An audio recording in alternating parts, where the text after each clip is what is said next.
What's going on, everybody? Welcome back to JJD TV. I'm your host, Josh, and today we are here for our 5 takeaways of the game we just watched between Borussia Dortmund and Union Berlin, in which we won 4-2. So if you haven't done so already, be sure to drop a like on the stream, subscribe if you guys are new to the channel, and let's get into it now. Alright guys, so that was an interesting game. For a few different reasons, but we got the job done. We didn't get the clean sheet we set out to get, which is frustrating. We know that, but these are going to be my 5 takeaways I took, and if I didn't mention something that you guys took from the game, be sure to comment it down below, because I probably won't cover absolutely everything, and I can't wait to see what you guys have to say in the comments. But my very first takeaway of the match is going to go to the formation.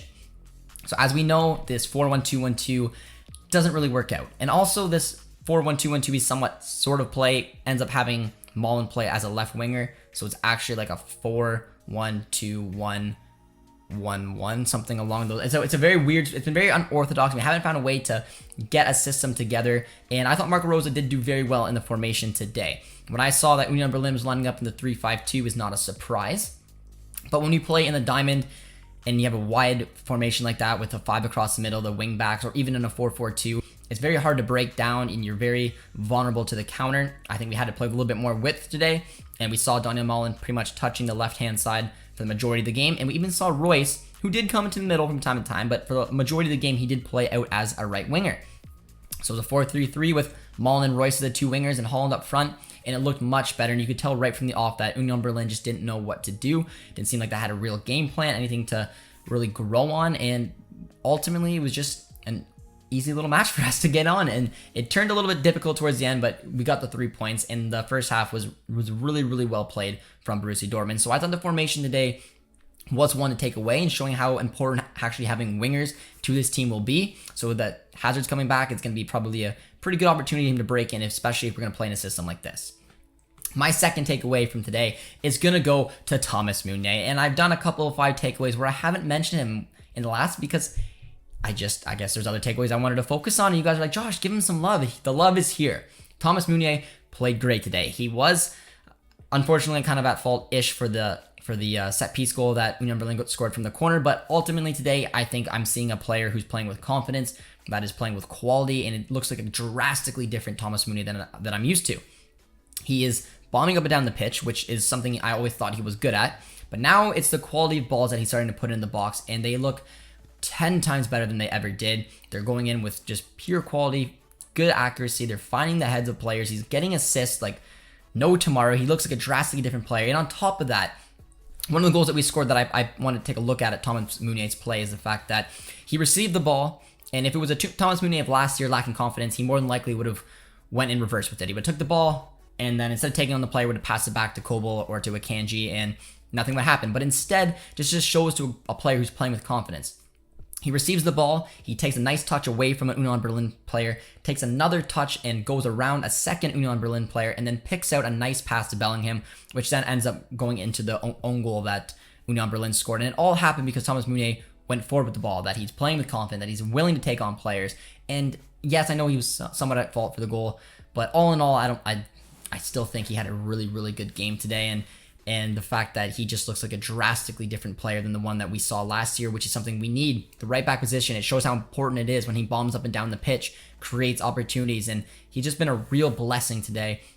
And I hopefully see this consistency as performances keep coming up from Thomas Munier as he continues to impress for Borussia Dortmund. Moving on to my third takeaway, we're going to roll over to Axel Witsel, who I'm going to touch on a little bit today because I thought he played really well. I did, and when I said the best formation that I like to see has got a 3-man midfield, going back to the Christmas tree formation, and now whether it's a 4-3-3 or whatever it may be, but a 3-man midfield, in my opinion, allows Bellingham and Dahoud to push up a little further up the pitch and do their job. Bellingham's a machine. He likes getting up in the pitch. He likes contributing in goals and assists, which is even he did today. Steamrolling the own goal that ended up with scoring when he laid the ball on for Marco Royce. Dahoud can always pick out a good pass. But Axel Witsel, a lot of question marks went around him coming back from injury, his age, his pace. But he's got such good footballing IQ. He's so calming as a presence to have in that midfield. And he also has coverage now from playing a 3-man midfield with Bellingham and Dahoud tracking back. Because, I mean, they're engines. They really are. And I haven't really noticed his pace be an issue. I just see a composed player. I know he did give away the penalty, but similar to to Munier's, I mean, allowing it doesn't really affect my opinion on his game today because the ball dropped right in front of the Union Berlin player. It was just him and Kobel. There's not much he could have really done. It was a tough one, an annoying one to kind of give away, but I didn't take away, in my opinion, from what was a really calming and reassuring performance from Witsel in the middle of the park. We're now going to roll on to our fourth takeaway today, and our fourth takeaway is going to be Marco Royce. Now, Marco Royce, again, kind of touching on the fact that I'm going to put him along with Erling Haaland. I mean, it's not unfair to put them together, but I gotta do it. I want to touch on both the players, and the fifth takeaway, you guys are probably going to guess what it's going to be. But it's going to be Royce, it's going to be Haaland, because I think I want to give Royce just a huge kudos to being able to roll out and play as a right winger, because like I touched on, this was the thing that we need to do. This was the formation that should have and did work against Union Berlin today. And Marco Royce doesn't like playing out wide because he's not that type of player anymore. He's much better playing as a 10 in a 4-2-3-1. That's his favorite and preferred formation, but he was useful out on the right-hand side. He was able to still drift in when he felt like it. He was very involved in the game, and playing out on the wing, sometimes it takes away from what makes Royce so special, and I thought he just did so well today to try to balance it out. And then his partner in crime, who I had to touch on, and I mean, this is really his takeaway, but I wanted to show some love towards our skipper, but it is Erling Haaland, who is a machine.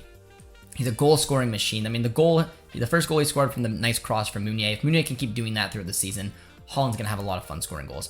But on top of that, after Union Berlin came back and made it 3-2, and us Dortmund fans were getting stressy and getting pissy and getting uncomfortable, he goes in and just completely manhandles the Union Berlin defender just with pure raw speed and strength, and then gets onto a looping ball that only a handful of strikers in the world could put that in the back of the net. And Erling Haaland is one of them. It's why he's so important for us, and if we have any chance of competing for silverware this season, it's going to come through the goal contributions from him. He scored his 7th goal of the season, 2 really good goals, a nice well-taken header, and a goal that any striker would be proud of scoring. It just shows a little bit of everything. It shows the pace he has, the physicality he has, the IQ, the ability, and just the composure to somehow lob that in and place it in the most perfect position where the keeper had 0 chances to score and kill off the game. Erling Haaland is a special striker, and us Dortmund fans are pumped to have him.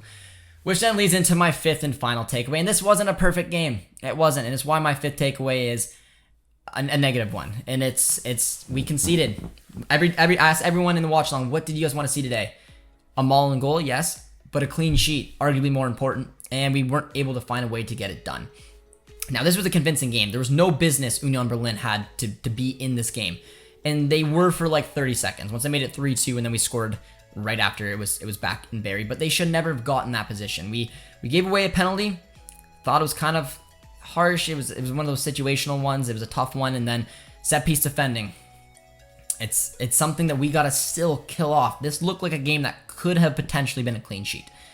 And Gregor Kobel made a couple good saves, and Union Berlin really kept at bay, but they still found a way to score twice on us, which is just downright ridiculous. It's got to be something we eventually cut out. I thought it was better, and I said it. I thought this game could have potentially went in a way where we got the clean sheet. It didn't. We won 4-2, still comfortable, but Marco Rose has still got to go back to the training ground and find a way to tighten up at the back, find systems that work. I mean, I do think the 4-3-3 went well today, but we just got to clean it up defensively and realize that clean sheets are important. And these goals will eventually bite us in the butt if we can't figure out a way to stop them. So those were my 5 takeaways today, guys. Hopefully you guys enjoyed the game. We did pick up 3 points. It was a positive performance. Little question marks around the back, but all in all, I'm relatively happy. So let me know what you thought about my takeaways and if you have any to add yourself. I hope you guys enjoyed this, and be sure to drop a like on the video, subscribe if you're new, and we'll see you guys next time. Cheers, friends.